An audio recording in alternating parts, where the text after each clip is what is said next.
Hey everyone, in this video I'm going to show a step-by-step tutorial on how to sign up to Woodforest Bank online banking. So first we're going to go to our browser, then search for Woodforest Bank. Then we're going to click on the link that pops up first.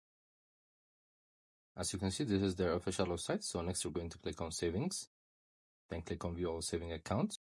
So next we're going to ask us our zip code. So we're going to insert it based on our city. Then next we're going to see the type of accounts they have. So once we're sure, we're going to click on open account online. Then here we're going to click on I'm a new customer. We have to fill out a form. Then next we're going to select the product we want, which is basically the savings account.